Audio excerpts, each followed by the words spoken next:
Welcome to the human physiology lectures. आज हम पढ़ेंगे arterial blood pressure from lying to standing posture. Arterial blood pressure में lying position से standing posture में आने पर क्या क्या चेंजेस होते हैं, ये बहुत इंपॉर्टेंट क्वेश्चन है। जब change in blood pressure according to posture पे आपसे प्रैक्टिकल में भी क्वेश्चन पूछा जाता है, इसके अलावा थ्योरी में भी क्वेश्चन पूछा जाता है, इसका अलावा वाइवा वॉइस के हिसाब से ये आपको मालूम होना बहुत इंपॉर्टेंट है। तो हम स्टार्ट करते हैं स्टैंडिंग पोजीशन। ठीक है, usually due to hydrostatic pressure और ग्रेविटेशनल फोर्स की वजह से इफेक्ट ऑफ ब्लड कॉलम क्या होता है, जब अपन स्टैंडिंग पोजीशन में आते हैं, लाइंग से स्टैंडिंग में आते हैं, स्टैंडिंग में आने पर ग्रेविटी की वजह से जो है वो ब्लड पूल होता है। वो ये किस हिसाब से होता है, अब इसके बारे में हम पढ़ रहे हैं कि जब ग्रेविटेशनल फोर्स की वजह से, फैक्ट की वजह से ब्लड कॉलम जो है वो हार्ट के लेवल पे बिलो द हार्ट जो है 0.77 mmHg इंक्रीज़ होता है, लेकिन every centimetre above the heart जो है 0.77 mmHg जो है वो डिक्रीज़ होता है। ये बहुत इंपॉर्टेंट MCQ क्वेश्चन है, इसे ध्यान रखें कि जो बिलो द हार्ट है वहाँ पे ब्लड प्रेशर जो है वो 0.77 mmHg जो है वो डिक्रीज़ हो रहा है। ठीक है, क्या होता है कि at the level of feet, इस हिसाब से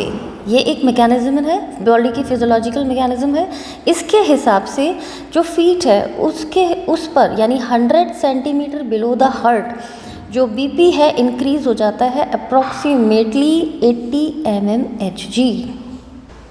यानी ये फिनोमिना के हिसाब से, इस फिजियोलॉजिकल चेंज के हिसाब से जो ब्लड प्रेशर है फीट पे वो जो 80 mmHg जो है बोथ आर्टरीज और वेन्स में जो है वो बढ़ जाता है।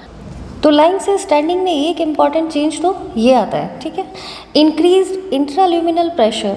इंट्राल्यूमिनल प्रेशर दूसरा चेंज है। इसमें क्या होता है कि जो ब्लड की जो वॉल्स होती हैं आर्टरीज की या ल्यूमन की जो लिम्फेटिक वेसल्स की जो वॉल्स होती हैं, अगर इसमें फ्लूइड आता है तो उसकी वजह से जो प्रेशर जनरेट होता है उस प्रेशर को हम बोलते हैं इंट्राल्यूमिनल प्रेशर।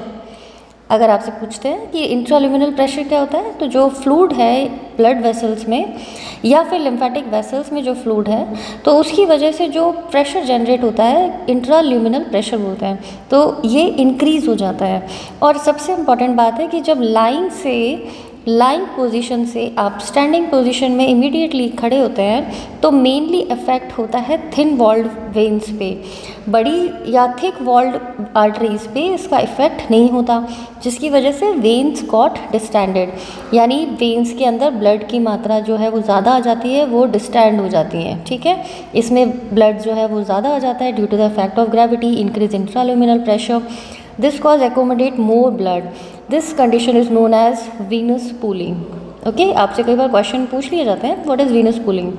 तो तकरीबन 300 से 500 ml जो ब्लड है वो वीनस पूलिंग के थ्रू लाइंग से स्टैंडिंग पोजीशन में नीचे आ जाता है, जिसकी वजह से डिक्रीज़ हो जाता है वीनस रिटर्न। अब बॉडी में नीचे की ग्रेविटी की फोर्स की वजह से, इंट्राल्यूमिनल प्रेशर की वजह से जो ब्लड है वो नीचे फीट में यानी लोअर एक्सट्रीमिटीज़ में पहुंच जाता है, जिसकी वजह से ऊपर जाने वाला जो वीनस रिटर्न है वो डिक्रीज़ हो जाता है। ये जो वीनस रिटर्न है अभी क्या होता है, राइट एट्रियम में जो है कम पहुंच रहा है यानी ब्लड। ठीक है, तो कार्डिक आउटपुट भी कम हो जाता है, यानी लेफ्ट वेंट्रिकल से निकलने वाला ब्लड भी कम हो जाता है, यानी डिक्रीज़ इन कार्डिक आउटपुट, तो फाइनली डिक्रीज़ इन ब्लड प्रेशर। तो इंट्राल्यूमिनल प्रेशर में चेंजेस होने की वजह से, बढ़ने की वजह से ब्लड प्रेशर ये डिक्रीज़ हो गया।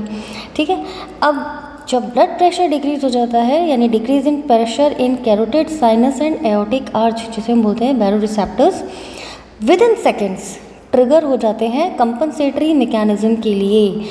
और ये कंपनसेटरी मैकेनिज्म जो है वो हमारी रक्षा करती है, बचाती है immediate decrease blood flow towards the cerebral या ब्रेन को। अब ये कंपनसेटरी मैकेनिज्म में ब्रेन की जो फिजियोलॉजी है सेरेब्रल ब्लड फ्लो की, उसके हिसाब से जो चेंजेस आएंगे वो हम आपको नेक्स्ट चैप्टर में बताएंगे। लेकिन ये मैकेनिज्म जो है इसमें हम आपको आगे क्या फॉलो होता है वो बताते हैं कि ट्रिगर हो जाते हैं बैरोरिसेप्टर मीडिएटेड कंपनसेटरी मैकेनिज्म, जिसकी वजह से सबसे पहला चेंज क्या आता है, हार्ट रेट। अब इसको एक तरीके से और समझ सकते हैं कि जब हम रात भर सोते हैं और अचानक से सुबह जब स्टैंडिंग पोजीशन में आते हैं तो कई बार ऐसी फीलिंग आती है कि हमें फेंटिंग हो रही है या चक्कर से आ गए, और फ्यू सेकंड्स के अंदर हम वापस जो है नॉर्मल हो जाते हैं। ये short term BP regulation mechanism जो है वो रेगुलेट करती है हमारे पोस्चर इफेक्ट से बीपी को। तो इसकी वजह से क्या होता है, हार्ट रेट इंक्रीज़ हो जाती है, तकरीबन 5 से 10 beat per minute. Force of cardiac contraction बढ़ जाता है, जिससे स्ट्रोक वॉल्यूम बढ़ जाती है और कार्डिक आउटपुट बढ़ जाता है। पेरिफेरल रेजिस्टेंस में इंक्रीज़ हो जाता है। पेरिफेरल रेजिस्टेंस क्या होता है, कई बार ये क्वेश्चन पूछते हैं, वाइवा वॉइस में भी पूछते हैं कि व्हाट इज़ पेरिफेरल रेजिस्टेंस। तो क्या होता है, ड्यू टू सडन, जब लाइंग की हम बात करें, लाइंग से स्टैंडिंग पोस्चर की हम बात करते हैं, तो sudden standing from lying position due to baroreceptor compensatory mechanism की वजह से आर्टीरियोलर कंस्ट्रिक्शन होता है in cutaneous, renal and splanchnic circulation. Arteries में की वॉल्स में कंस्ट्रिक्शन होता है, और वो आर्टरीज़ की वॉल्स बेसिकली सबसे इंपॉर्टेंटली कहाँ प्रेजेंट होती हैं, जो कुटानियस सर्कुलेशन में होती हैं, रीनस सर्कुलेशन में होती हैं, या जीआईटी ऑर्गन्स में होती हैं, जिसकी वजह से increase in peripheral resistance and finally this increase in diastolic blood pressure. तो ये फिजियोलॉजी आपको बहुत अच्छे से आनी चाहिए, इस पर क्वेश्चंस पूछे जाते हैं कि पेरिफेरल रेजिस्टेंस इंक्रीज़ हुआ तो डायस्टोलिक ब्लड प्रेशर जो है वो इंक्रीज़ हो गया, यानी peripheral resistance is proportional to diastolic blood pressure. चौथी जो कंडीशन आती है वो होता है वीनो कॉन्स्ट्रिक्शन। वीनो कॉन्स्ट्रिक्शन क्या होता है कि जब blood from capacitance vessels transfers हो जाता है टुवर्ड्स द हार्ट, जैसे ही लाइन से स्टैंडिंग पोजीशन में आते हैं तो वीनस सिस्टम में भी कंस्ट्रिक्शन हो जाता है, जिसकी वजह से वीनस रिटर्न जो है ऊपर की तरफ वीनस रिटर्न बढ़ जाता है, ट्रांसफ़र टुवर्ड्स द हार्ट। तो इस पूरे जो चेंजेस हुए उसको हम किस तरीके से फ्लो चार्ट में लर्न कर सकते हैं कि changes in posture from lying to supine, venous pooling in lower extremities, this reduced venous return कम हो गया, कार्डिक आउटपुट कम हो गया, बीपी फॉल हो गया, मेनली सिस्टोलिक फॉल हुआ। ठीक है, इनहिबिशन ऑफ बैरोरिसेप्टर, ये इंपॉर्टेंट लाइन है कि ये शॉर्ट टर्म बीपी रेगुलेशन में कैसे होगा। ये कंपनसेटरी मैकेनिज्म जो बैरोरिसेप्टर्स की है, उसमें बैरोरिसेप्टर्स जो शॉर्ट टर्म बीपी रेगुलेशन में पोस्चर को मेंटेन करेंगे फ्रॉम लाइंग टू स्टैंडिंग, इस कंडीशन के अंदर बैरोरिसेप्टर्स का इनहिबिशन हो जाता है। तो बैरोरिसेप्टर के इनहिबिशन से रिफ्लेक्स इंक्रीज़ होता है सिंपैथेटिक डिस्चार्ज में, और सिंपैथेटिक डिस्चार्ज में जब रिफ्लेक्सली इंक्रीज़ होता है तो कई सारे चेंजेस आते हैं जिनकी डिटेल हम ऊपर बता चुके हैं।